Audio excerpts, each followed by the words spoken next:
again, I think people will continue to kind of roll in. It has been the case the past couple of weeks, but I'd love to just give us the time and space. I'll say a word of introduction about you, just briefly. I think a number of folks know a bit about your background. We've circulated information in our newsletters and again this morning. But for all of you who have not heard, Dawn Star is coming to us from really just right down the road over at Mainline Unitarian Church. We connected, I think, through Jim Buck, actually. It's strange to see Rick. Through a connection over at Mainline Unitarian. A few things about you. I think it's really exciting that you mentioned on the your own website that you're a cradle Unitarian Universalist. In the same way that I think in the Episcopal Church, that could be kind of rare to find some cradle Episcopalians. I think it's exciting to encounter someone so steeped in their own tradition. So we're thrilled to have you bringing that. And Dawn Star is also a lifelong educator in the Unitarian Universalist Church. So really thrilled to have her with us. Someone who has such a grasp for not only the core tenets of the tradition, but also the way in which those things are perhaps best delivered. So I'm really thankful for your presence as an educator among us. And I won't say anything more, as not to misrepresent or anything, but Dawn Star, we're so thankful to have you this morning, and I'll pass it over to you. Thank you very much. I'm delighted to be here. I am the Director of Life and Faith Development at Mainline Unitarian Church, and I'm a credentialed religious educator master level in the Unitarian Universalist Association. I've been working as a professional religious educator in UU congregations since 1998, but I did grow up UU as well, and I will be talking a little bit more about that because it was a way into talking about Easter for me.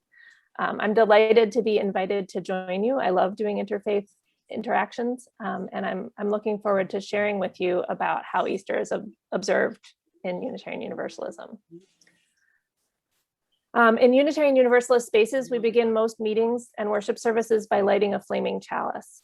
And there are many possible meanings of the symbol of the flaming chalice, but my personal favorite way of thinking about it is that the cup symbolizes the community that holds us, and the flame in the cup symbolizes our search for truth and meaning. So I'm going to go ahead and share my screen, and I'm going to light a chalice virtually for us.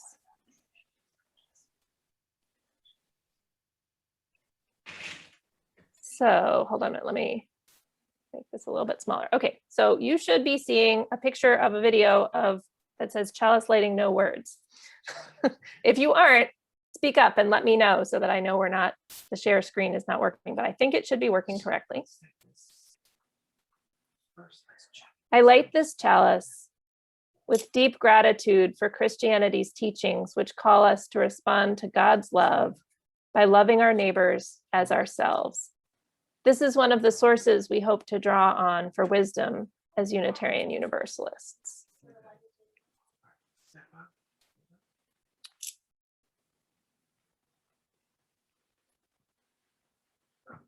I didn't light it twice on purpose. It just likes to do that to me. So this first slide is a picture of me at about age 11. You can see me, I'm all the way on the right-hand side of the picture. I'm singing in the choir at Easter at the Unitarian Universalist Church of the Restoration in Mount Airy, which is where I was raised. My grandfather is in the middle back row there. So as you said earlier, I was raised Unitarian Universalist, and that is unusual for members of UU congregations. I'm a third generation UU. My grandparents all became Unitarians in their young adult years. And my parents were both raised in Unitarian and then Unitarian Universalist congregations. And in my childhood, I went to church with my maternal grandparents every week for most of my childhood and my adolescence. And while I was growing up, I believe that I understood Easter mainly as a purely secular candy holiday. My kids call them candy holidays. That's Easter, Halloween, Christmas. Very important holidays. The Easter bunny came to our house and hid baskets and eggs. And sometimes I got a fancy new dress out of the deal. That was the dress I was wearing in that previous picture. And this picture is my daughter's a few years ago when they found out that you were supposed to get new dresses for Easter. This was a new idea to them. And I think they were probably, how old are they? They're probably 5 and 8 in this picture. So they made me make them matching but opposite outfits. I don't think they really got the liturgical color scheme that's supposed to go with Easter, but they really liked these dresses, so it was okay. Easter was most definitely not a deeply spiritually meaningful occasion for me or in my church growing up as I remember it. I remember having to have it explained to me at some point as an adolescent that Easter was an important holiday, that it was a more important holiday for Christians than Christmas was, and why that was true. And I'm sure that this is because many Unitarian Universalists who came to Unitarian Universalism from other Christian faith backgrounds are deeply, deeply uncomfortable with the Christianity that they left behind them. Associating Easter with cute bunnies and pretty eggs feels a lot safer. These people may have been told that God saw them as wrong if they were LGBTQ or otherwise different in some way. They may have been told that they couldn't stay in communities that were important to them unless they affirmed beliefs that they couldn't honestly claim. They may have been harmed by abusive pastors or communities. And I want to take a step back here and affirm that I know that many, many people find life-giving theology and deeply caring and brilliant pastors and leadership and true acceptance in a wide variety of Christian churches. However, some people, some of the time, encounter harm because that's how life is. And the reactivity that often results from these traumas means that in some UU congregations, it's really hard to talk about and learn from our Christian heritage, including at Easter. The truth is, though, that our historical roots in both Unitarianism and Universalism grew out of Christianity and held specific theological beliefs that relate to Christianity and to Easter. This is an artist's idea of what the human Jesus might have really looked like, a Middle Eastern Jewish guy. I bet most of you have probably seen this before. So the Unitarian basic theological idea was that God is one rather than a trinity. Unitarians understood Jesus as a great teacher and a child of God, but in the same sense that all humans are the children of God. And his resurrection was understood not as a literal return to eternal life, in a different way from what happens to ordinary humans, but as a parable of a spiritual rebirth which every human can experience. I would say that Universalism's basic theological idea was that salvation is universal, that a loving God would not condemn anyone to eternal damnation. And in this theology, the message of Easter was that Jesus, as part of the Trinity, died for all people, not just those who passed a test of accepting Jesus as their savior. Now, both Unitarianism and Universalism evolved to be more and more humanistic and spiritual and less concerned with theologies specific to the Bible over the course of 100 years or so. And the two denominations merged in the 1960s, right around the same time as MLUC was founded. Unitarian Universalists now claim theologies in a wide range, from atheism to agnosticism to pantheism to theism, and more, and practice rituals and observances drawing from a really wide range of sources. We don't have one liturgical calendar that all the congregations share. Sometimes we don't even have one liturgical calendar that one congregation repeats from year to year. And there's no one liturgical method of celebrating Easter in Unitarian Universalism. Some congregations ignore it entirely. Some Christian UU congregations treat it as a high holy day and hold communion. And in between are congregations that do a wide variety of things. Every minister and worship leader has their own theological take on Easter and how to observe it.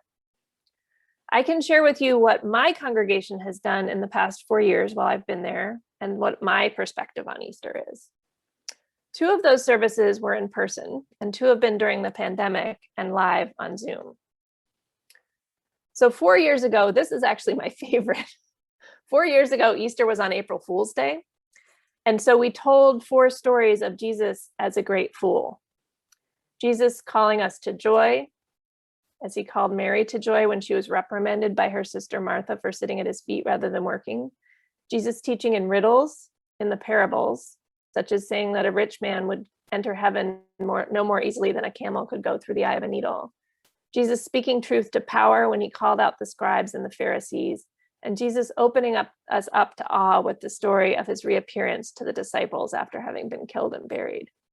We had a lot of fun with this service. We handed out bubbles and tossed beach balls around the church to embrace joy. We considered the riddle of belief in a silent meditation. We showed a clip of Charlie Chaplin fighting the machine for speaking to power.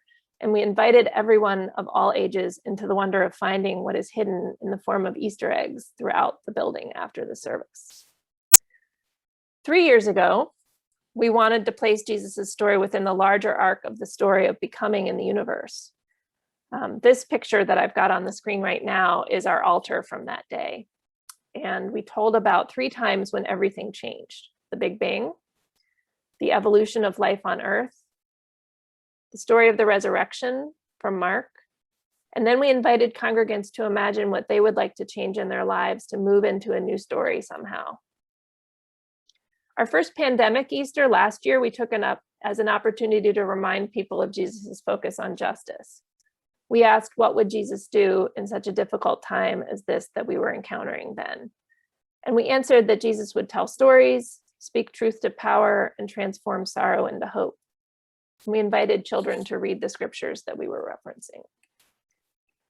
This year, our service focused on 3 different springtime stories: Demeter and Persephone for spring equinox, the Exodus from Egypt for Passover, and Jesus as a great teacher for Easter. My family helped me tell the Persephone story.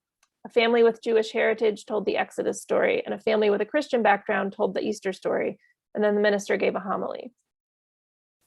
My personal perspective on Easter is that it's a great opportunity to make sure that Unitarian Universalists, young and old, have at least some basic cultural literacy around the Christian scriptures, and choosing different aspects of the Easter story to focus on depending on what's needed in the congregation or in response to events in the world. I also like to draw the connections between the renewal of life in the spring and the powerful metaphor of renewal that Jesus's resurrection offers. I want to close my presentation time, and I'm happy to talk more afterwards or take questions or whatever works for you all. But I want to close my presentation time with my favorite Easter reading from our UU hymnal. It's called Rolling Away the Stone by Sarahs-Borchelt. In the tomb of the soul, we carry secret yearnings, pains, frustrations, loneliness, fears, regrets, worries. In the tomb of the soul, we take refuge from the world and its heaviness. In the tomb of the soul, we wrap ourselves in the security of darkness. Sometimes this is a comfort. Sometimes it is an escape. Sometimes it prepares us for experience. Sometimes it insulates us from life. Sometimes this tomb life gives us time to feel the pain of the world and reach out to heal others. Sometimes it numbs us and locks us up with our own concerns. In this season, where light and dark balance the day, we seek balance for ourselves. Grateful for the darkness that has nourished us, we push away the stone and invite the light to awaken us to the possibilities within us and among us, possibilities for new life in ourselves and in our world.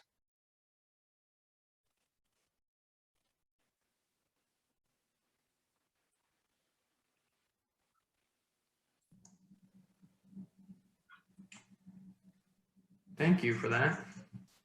You are welcome. Like I said, it's a delight to be here. Yeah. So should we kind of and I guess feel free everyone to engage with questions, chat. I mean, this is more of a kind of conversation based, especially with our smaller group this morning. So I certainly have questions, but I'll wait myself. So.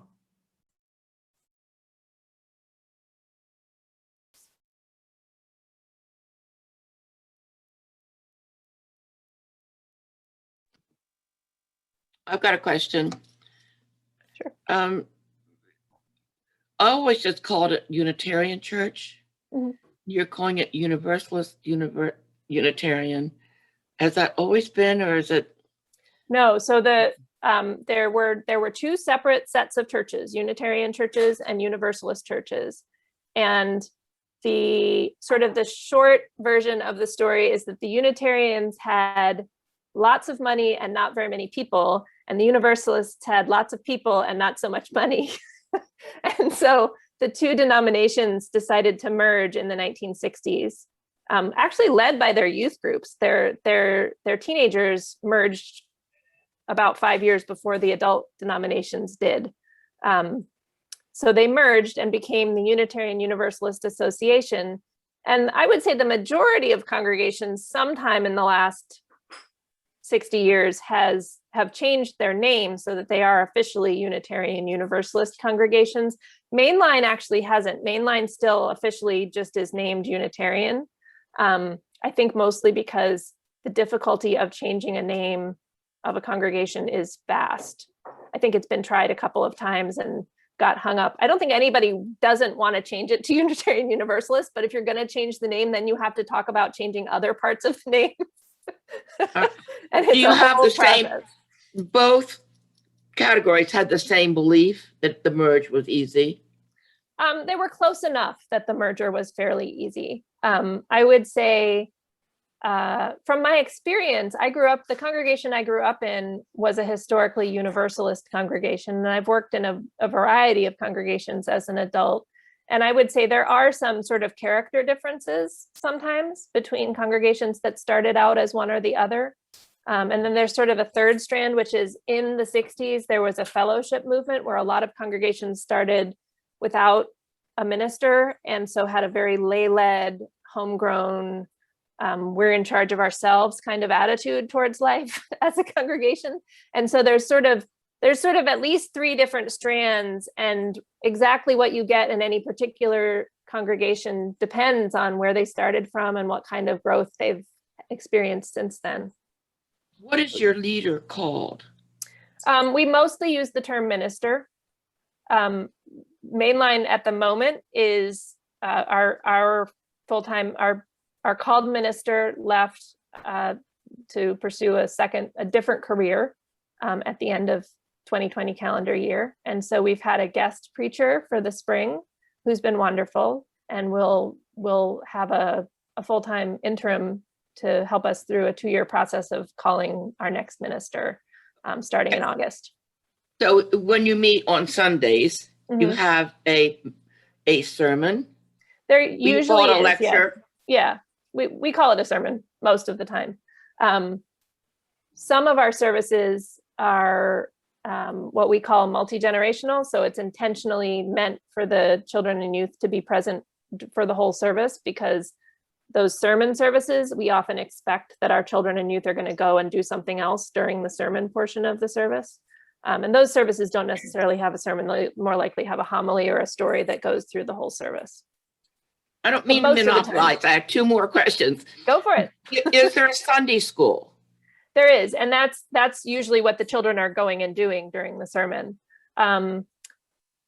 Yeah, we have a strong history of having a Sunday school. I think things are changing. I think what works for families is changing over time, and we may be trying some different formats. But actually, right now, my two younger children are in their Sunday school classes via Zoom, upstairs, otherwhere in my house.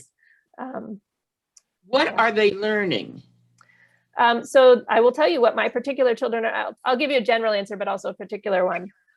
We generally, over the course of our children's childhood, we want to make sure that they learn about Unitarian Universalism and our history and our identity. We want to make sure that they learn about world religions, including Christianity and Judaism, but also Buddhism and Hinduism and other faith traditions. And we want to make sure that they come to an understanding that our faith tradition calls people to be active in social justice work in the world. So that's the really broad, big picture answer. My particular kids are, I have a second grader, and her class is studying anti-racism at an age appropriate level this year. And I think her class today is learning about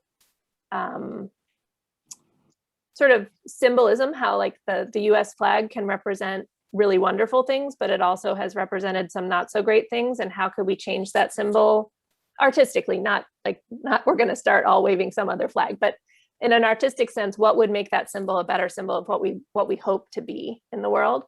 And then my my sixth grader is in a class that is visiting. So they have a class where they learn about a world faith tradition, and then they visit a worship service from that faith tradition, which has actually been super easy to do this year because it was all online. When it's in person and I have to ship this class of 10 6th and 7th graders off somewhere every other week or so, it gets to be quite an endeavor. And then I have 2 older children too. One of them is in our coming of age class, which is like a sort of a bar bat mitzvah or confirmation class where they reflect on what they believe over the course of the year, and then create a credo that states what their beliefs are and share that with the congregation.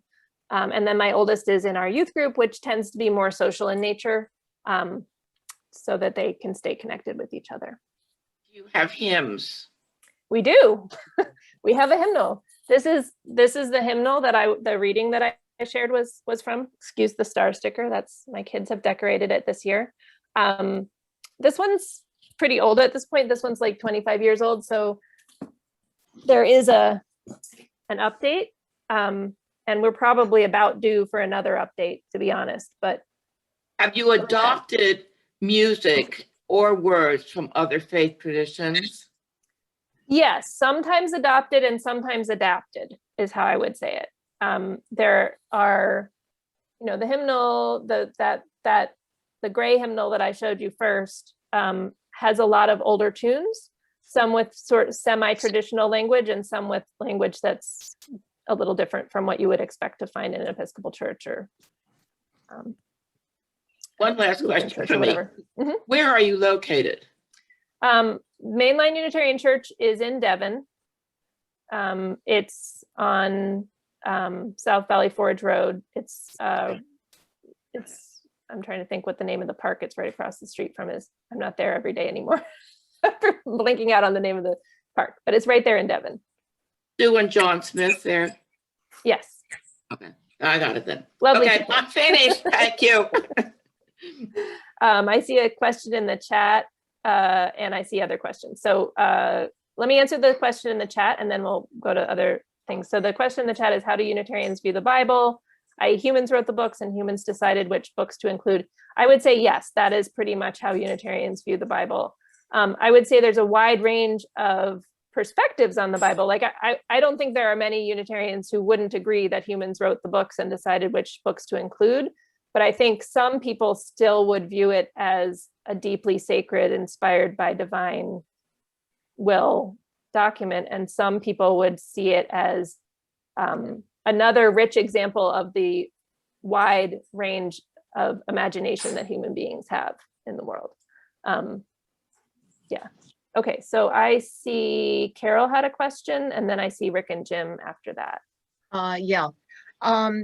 I'm familiar with the congregational tradition or Unitarian from William Ellery Channing, historically. What are the roots of the Universalist, and when did they begin to merge, and where geographically did they come from? Was it the same intellectuals? Yeah, so that's a good question. Right. So the Unitarians are this very intellectual, New England-based tradition in the US. And then Universalists, some of the, our Universalist sort of founding story in the US is that there was this minister named John Murray, who was a Universalist preacher in England, who was basically run out of his home on a rail several times, and his wife and child died of some terrible disease, and he was put in debtor's prison.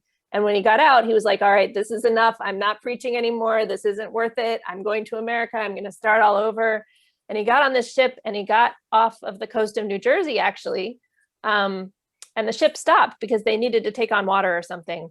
And he went on shore with the landing party and met this guy named John Potter, who had, Thomas Potter, who had built a chapel because God told him to, and said that somebody would come to preach the message of universalism there.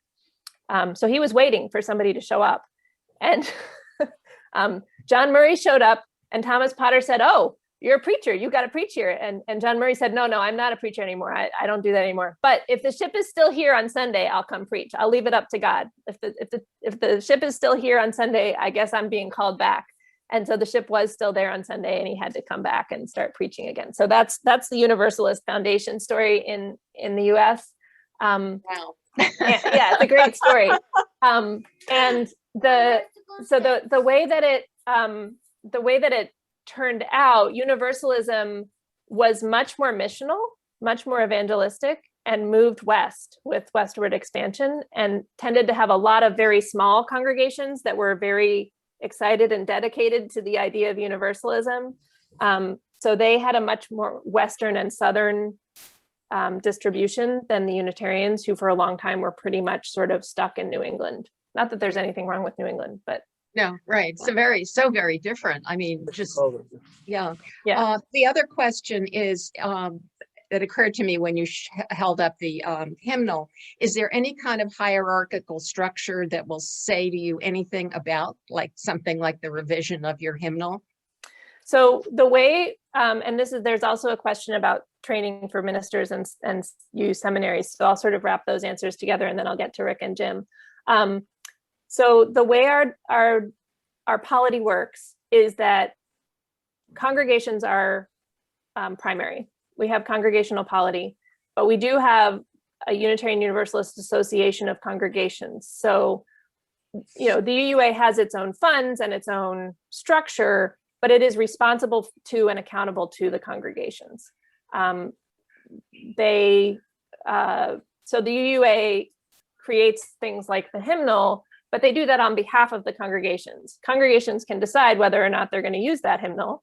And if the UUA did a good job, then they'll use the hymnal. If the UUA didn't do a good job, then I guess we wouldn't. And then there's things, so it's not really completely separate though, because there are places where things overlap. And I think ministers is one of those places where things overlap. Ministers are expected to, yes, go to seminary. There are 2 Unitarian Universalist seminaries, one in Chicago and one in Southern California. But lots of UU ministers also go to local seminaries because they don't have the means or the interest to move to Chicago or Southern California. And the expectation is that ministers will get an MDiv from a seminary, but that they will also go through a fellowshipping process with the Unitarian Universalist Association, which involves clinical pastoral education, mentorship, going before a fellowshipping committee that judges whether they've met requirements to become a minister. And then when congregations are looking for a minister, congregations could hire anybody they wanted. A congregation could hire Mary Hopkins as their new minister if they wanted to. Yay, Mary. Right. But most congregations prefer to work with the UUA and get information about which ministers are interested, and then there's a whole process. And we're doing this interim process right now. We're probably going to find out on Tuesday or Wednesday who our interim minister is going to be, which came from a list. We went to the UUA and said we want an interim minister, and they gave us a list of these are the 5 ministers who expressed interest in coming and working for you. And then we did our own interview process and have gone back to the UUA and said yes on these 2, maybe on these 2, no on this one. Right. So it's not, we don't get sent a priest. We don't get sent a minister, but there is an interaction there. There's some interdependence. It's not complete independence. So I want to go to Rick and Jim now. They've had their hand up for a while. Go on. Thank you. A quick question, really not a quick question, but in most Christian beliefs in terms of the resurrection, and I'm wondering about, with the Universalist and Unitarian coming together, the position on resurrection and or reincarnation from some of the other faiths. How is this handled within the? So our sermon this morning was actually about how good we are at diversity of belief and how we could get better at expanding that skill at diversity into some other areas of life. And I think we are actually really pretty good at diversity of belief. We are okay with it if there are people sitting in the sanctuary who believe in the resurrection in a literal way, and people who think that my mom used to say when I was a kid, my mom would tell me that Mary was schizophrenic and believed stuff that didn't make any sense at all.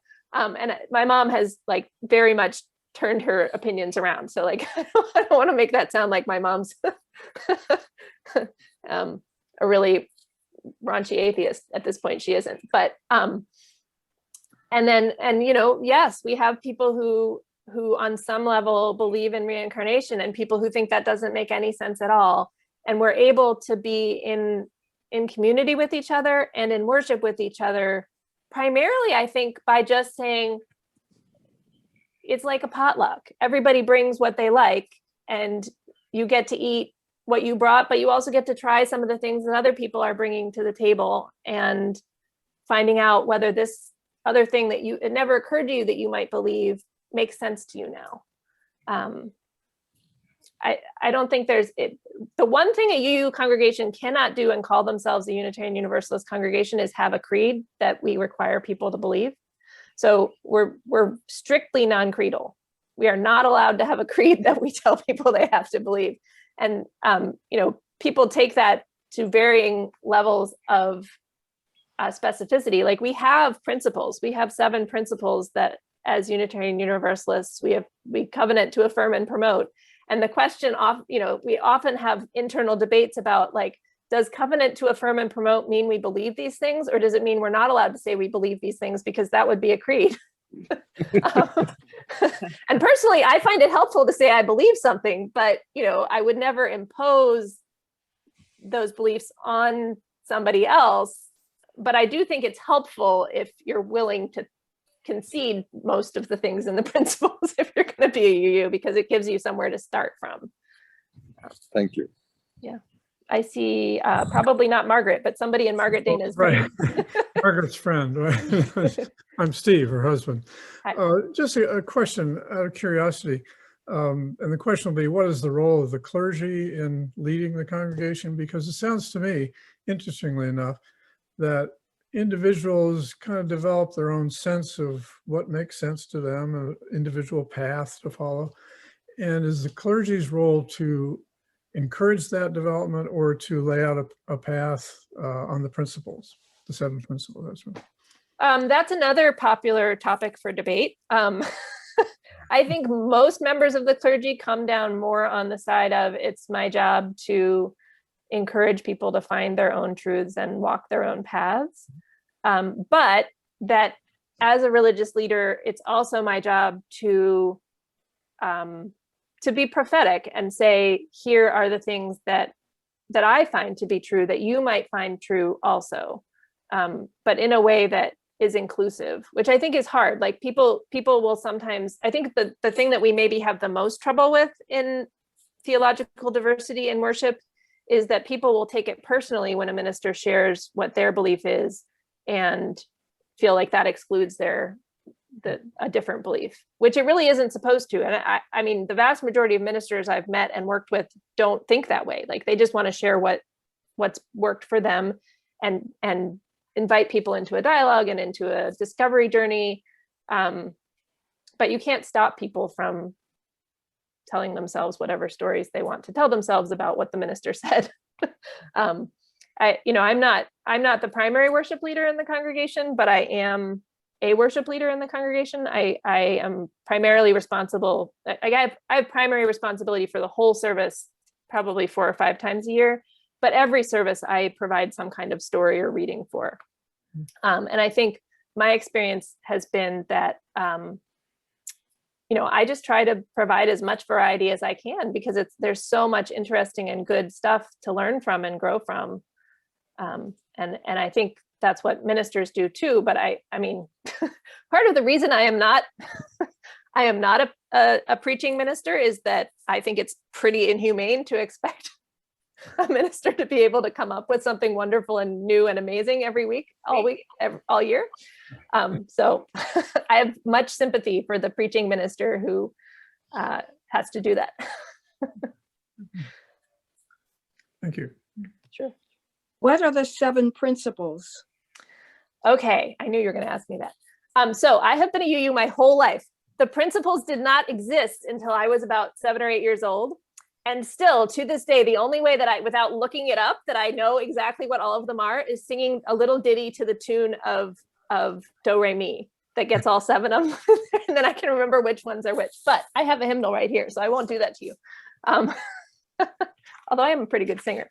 But the principles are, so the first one is the inherent worth and dignity of every person. Second one is justice, equity, and compassion in human relations.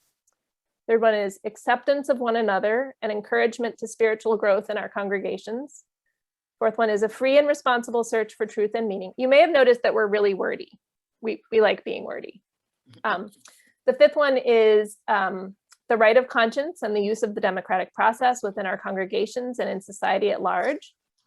The goal of world community with peace, liberty, and justice for all, and respect for the interdependent web of all existence of which we are a part. And then we also have 6 sources that we say that we draw from as sources of wisdom. And those are direct experience of that transcending mystery and wonder affirmed in all cultures, which moves us to a renewal of the spirit and an openness to the forces that create and uphold life. Shoot, wordiness. We make them shorter for kids.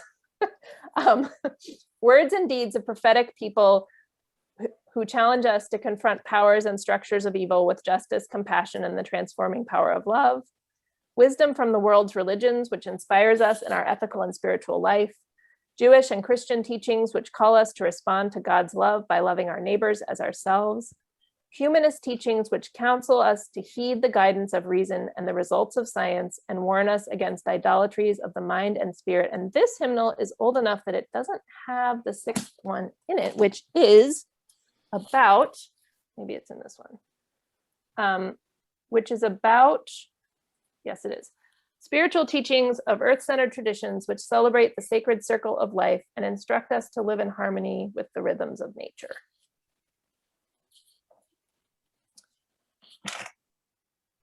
See, Mary has a question. I have a question. I'm just kind of, I wondered how you would describe, or not define, but describe spirituality. Because I get the very humanistic point, and and I heard, I think, with understanding kind of what other religions bring to the table in terms of that, but I just wondered if you could describe that a little bit. Yeah, spirituality. Sure. Yeah. So I think it's interesting. People will often say, I'm spiritual, but not religious. Would Unitarian Universalism be a good place for me? And on the one hand, I think, yes, possibly Unitarian Universalism could be a good place for people who describe themselves that way, but we are a religion. Like, the religion part of it is we have a structure, we have an organization, we have a community, we have principles and sources, and we have things we're doing. And the spirituality is, for us, is a more of an internal process. I think we do encourage people to develop their spiritual lives, but I think we could do a better job of giving people tools with which to do so. I think, I have found my way to a spirituality that's very important to me, but I don't know that I was really given those tools growing up as a UU, if that makes sense.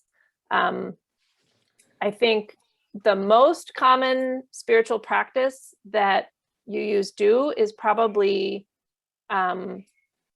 maybe 2 things. Singing.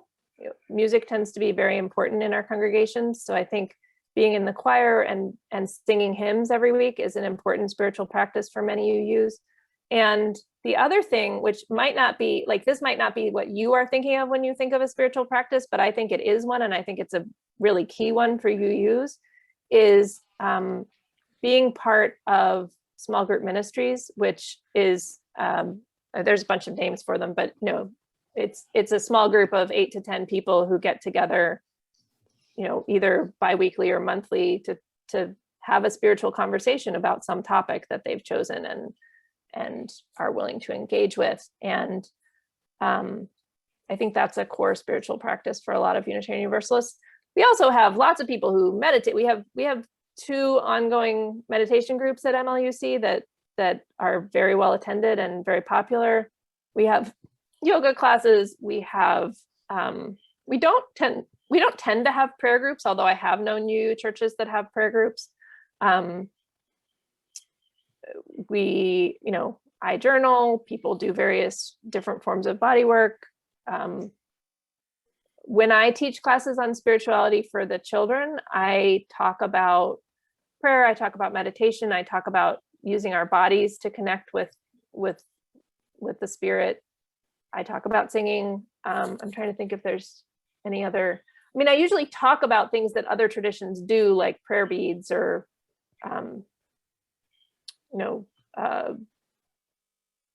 I'm forgetting the word for it, but where you read a text over and over and over again to get more deeply into it.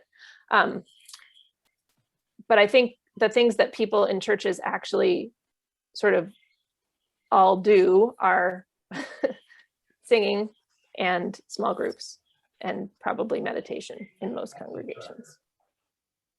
I have another question. I'm sorry if I'm jumping on somebody else's toes. Can you talk about outreach from a UU point of view? Do you mean outreach to people who we think might like to join our congregation, or do you mean outreach to helping people who we think might need help in the world? Helping people who might need help in the world. Okay, yeah. So that is a really important part of Unitarian Universalism. I'll tell you what does happen and what I would like us to move towards. I think what does happen in a lot of UU congregations is that individual people are excited about some social justice cause or work and get other people in the congregation excited about it, and then they go do something. And sometimes this is really effective some things, and sometimes it's ineffective some things. But that's sort of the decision-making process about how, like, who are we going to help? What are we going to do? And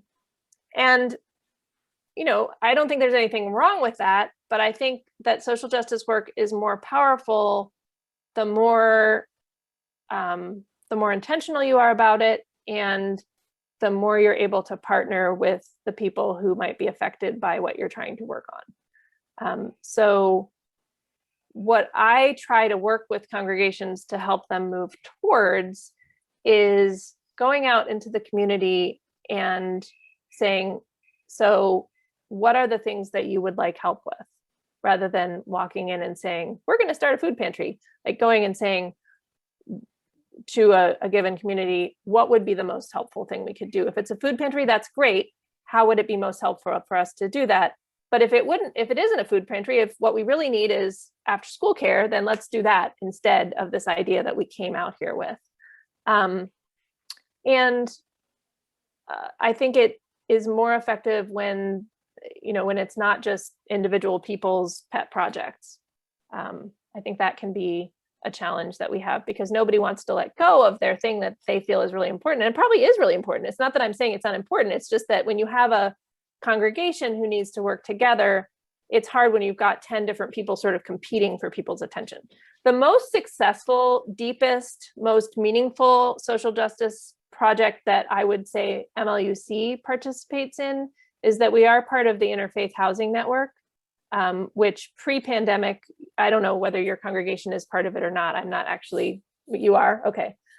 So you know how it works. And I would say that's the broadest project that MLUC participates in. The broadest variety of people from the congregation participated in the broadest arrangement of ways.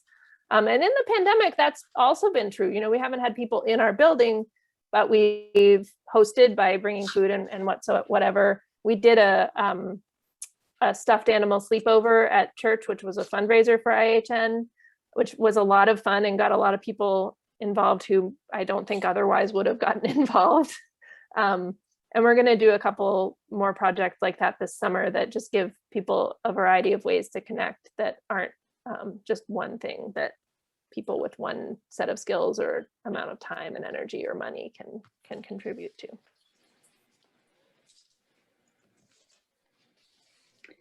If you believe in the unity of God and not the Trinity, what is your view of the Holy Spirit? Well, that really depends on who you ask. I think some people would say that the Holy Spirit isn't a separate thing, that there really is just that. I think the traditional view of Unitarians would be that that God as portrayed in the Bible is a unity, and that the Trinity was made up a couple of centuries later by people who were arguing about things and wanted, you know, for whatever reason, felt that that was a better explanation or served their needs better or whatever. I don't personally really have an opinion about it, so that's not me saying that's bogus. But that would be the traditional Unitarian viewpoint, is that the Bible really doesn't support the idea of the Trinity particularly well. But like anything else, that depends on how you read it. The Bible is, you know, for centuries been interpreted in a really wide variety of ways by people in different situations, and I think that's okay. I think that for current Unitarian Universalists who aren't necessarily deeply attached to a biblical worldview, I think many Unitarian Universalists would say that they experience the divine in everything, which is a very Holy Spirit kind of idea, and that's really important to them and to their experience of how the universe works, that there is holiness in everything.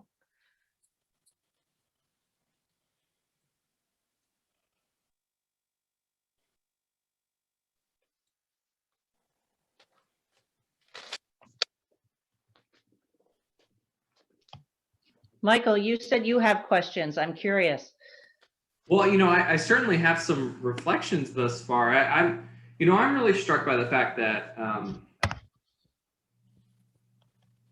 you know, the breadth of the UU Church is really wide. It sounds pretty clear that that's the case, and I would say that's really the same for us in the Episcopal Church. Not just the liturgical expressions that you might get from one church to another, but the theological ideas as well. You know, the one distinction, like you said, Don Starr, is that the UU Church is non-creedal. Like, that is the one thing. We don't have very much doctrine in the Episcopal Church, almost none at all, but we do have the Nicene Creed as the guiding creedal statement of our church.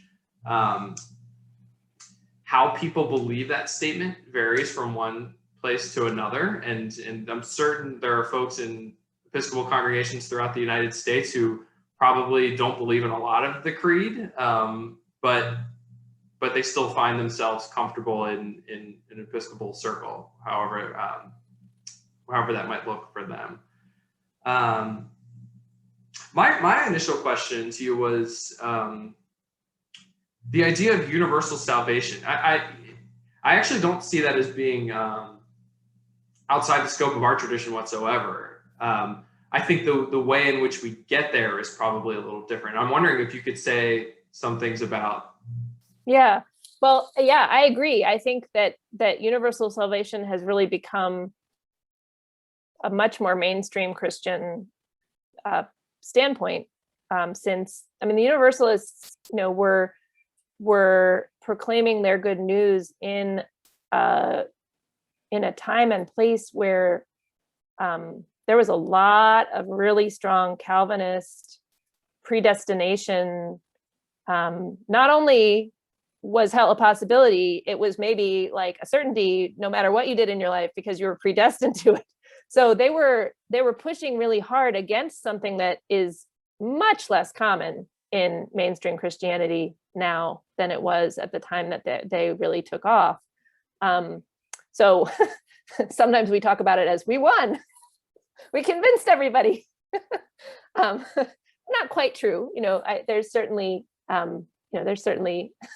certainly much of Christianity still proclaims that hell is a possibility. But, and I think the other interesting thing about Universalist theology is that it wasn't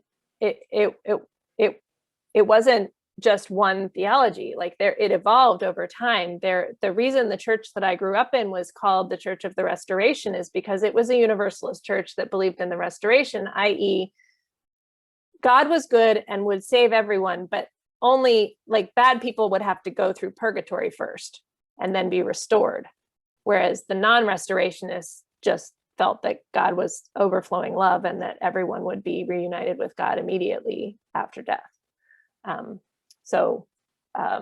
And I know that because I grew up in that church and they taught me about it, but it wasn't, they weren't trying to convince me of the restorationist point of view at that point in the 80s when I was growing up. It's a pretty interesting evolution, how that came into being and how the idea promulgated throughout much of American Christianity over time.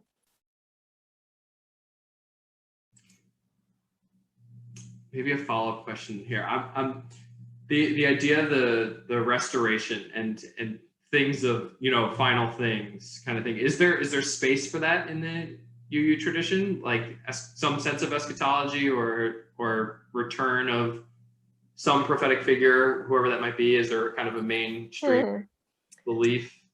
That's an interesting question. I don't think that I would identify any strong sense of waiting for a Messiah in Unitarian Universalism. Although, there's really, except for maybe being a Nazi, there's really very little that I would say this absolutely couldn't exist in Unitarian Universalist person or congregation.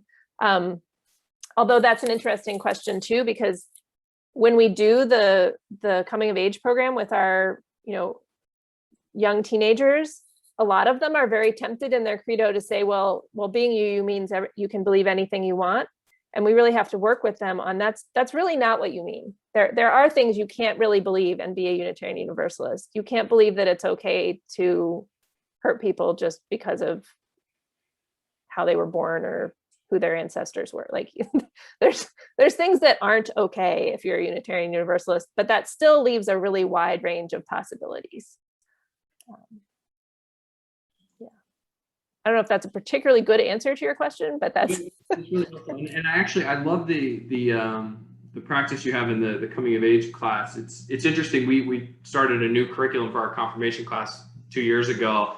And when we get to the lessons around the Nicene Creed, they, part of that process for them to engage with the entirety of the creed is for them to kind of sit counsel and try to put their own creed together prior to engaging with it. So I think it's a really constructive exercise to almost as a litmus test for the creed, but also, being serious about what you believe and how you're getting there. So I think it's fun to hear that.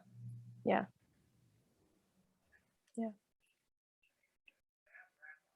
I will say that I'm not an Episcopalian and I never have been, but my husband was raised Episcopalian. So I have some familiarity. And then sadly, from my point of view, his parents became Missouri Synod Lutheran and Anglican later on to be more conservative. But I just had another question because in hearing you talk, I get the sense of the individual again trying to discern what makes sense to him or her and what's the right path to follow.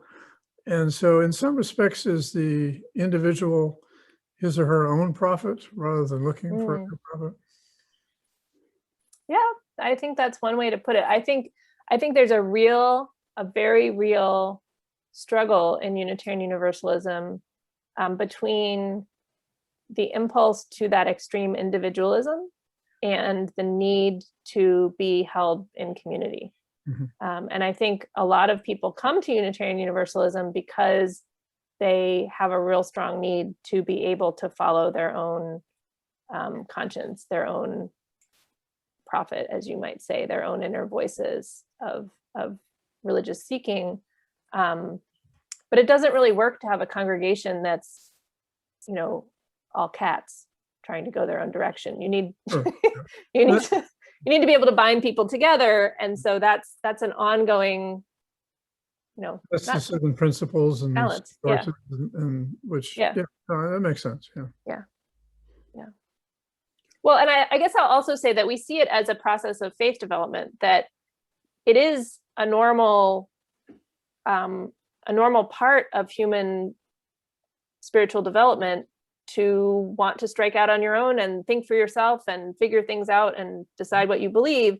And it's also a normal part of human faith development to need to bring the things that you discover back into community and see how they connect with other people and with the communal norms and expectations. So, and that nobody's ever done that. You know, human faith development is a spiral. It's not a thing that you do once and get done. It's something that you go through over and over again in various ways throughout your life. Thank you. Sure.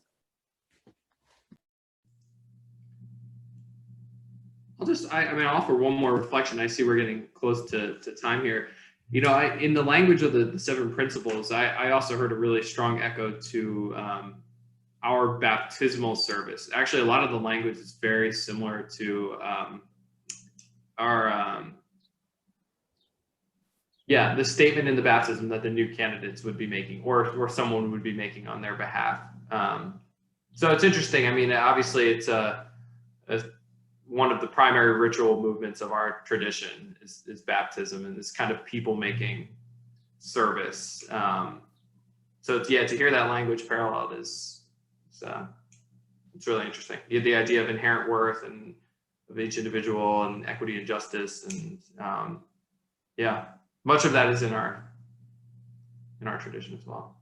Yeah, there are a lot of connections, and I would say we talk about sometimes we talk about that, I would say the Quakers and the UCCs are probably our closest cousins, but the Episcopals are definitely like in the next tier of our closest religious connections, with the closest roots where we came from and where we've ended up. Branches. I love what you just said too about faith being the spiral or the journey of faith. I thought that was wonderful. Glad you enjoyed it. Yeah.